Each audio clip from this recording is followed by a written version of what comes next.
નમસ્કાર દર્શક મિત્રો, એચડી ન્યૂઝમાં આપનું હાર્દિક સ્વાગત છે। હું છું આપણી સાથે આરડી વાઘેલા। જોઈએ આજના મુખ્ય સમાચાર। અંકલેશ્વરના માંડવા ગામ ખાતે તાલુકા કક્ષાના 80મા સ્વતંત્ર પર્વની દબદબાભેર ઉજવણી કરવામાં આવી હતી। નાયબ કલેક્ટર ભવદીસિંહ જાડેજાએ રાષ્ટ્રધ્વજ ફરકાવી સલામી આપી હતી।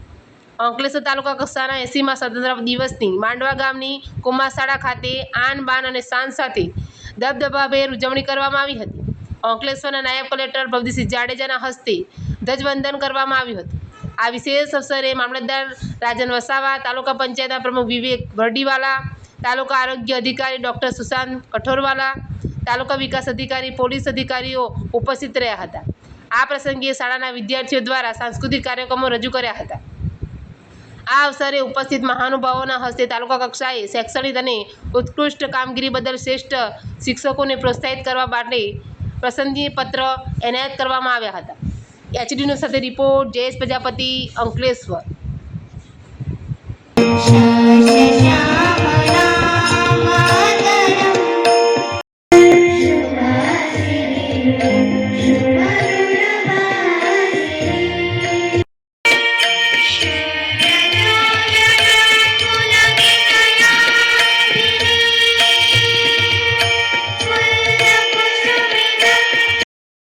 સદીઓના સંઘર્ષનું અને અગણિત બલિદાનોનું પરિણામ છે।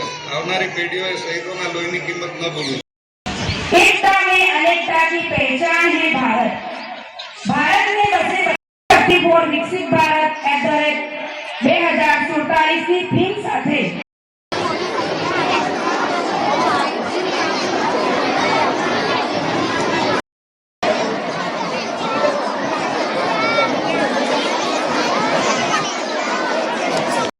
મહાત્મા ગાંધી જેમણે સત્ય અહિંસાના માર્ગે આઝાદી અપાવી હતી।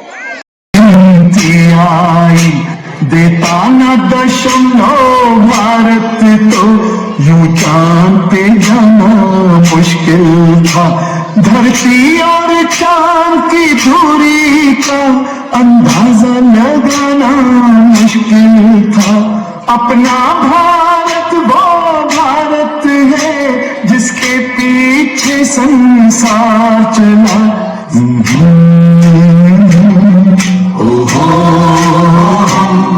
है प्रीत जहां की रीत सदा, है प्रीत जहां।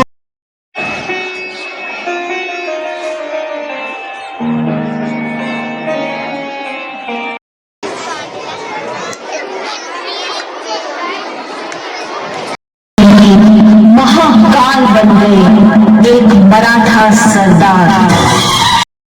સુવર્ણ અક્ષરે લખાયા, પરંતુ આપણી આઝાદીના એવા લાખો અનામી શહીદોના બલિદાન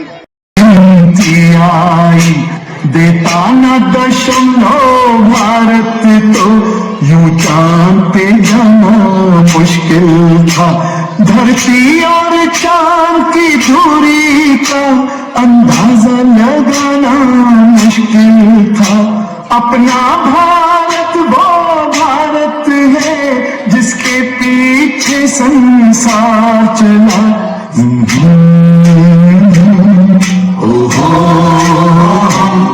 है प्रीत जहां की रीत सदा,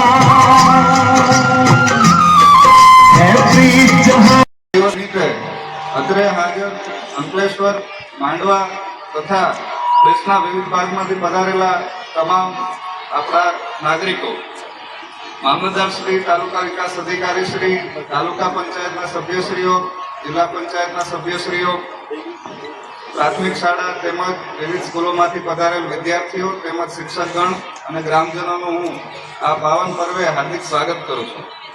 આજે જ્યારે આપણું મહાન રાષ્ટ્ર તેના સ્વતંત્રતાના 80મા વર્ષમાં પ્રવેશ કરી રહ્યું છે, ત્યારે ગુજરાતની પવિત્ર ભૂમિ અને ભારતના એક ઔદ્યોગિક હૃદય સમાન અંકલેશ્વરમાં દેશભક્તિનો એક અનોખો ઉત્સાહ આજે જોવા મળી રહ્યો છે। આ ગૌરવભેર લહેરાતો આપણો રાષ્ટ્રીય ધ્વજ તિરંગો આઝાદીના સાક્ષાત ધબકારા સમાન છે। ભારતનું સાચું સામર્થ્ય માત્ર સરકારી ભવનોમાં નહીં, પરંતુ આપણા ગામડાઓ અને ઉદ્યોગોમાં વસી રહ્યું છે। મિત્રો, કોઈ વ્યક્તિના જીવનમાં 80 વર્ષનો સમયગાળો પરિપક્વતા અને અનુભવનો એક પરાકાષ્ઠા હોય છે।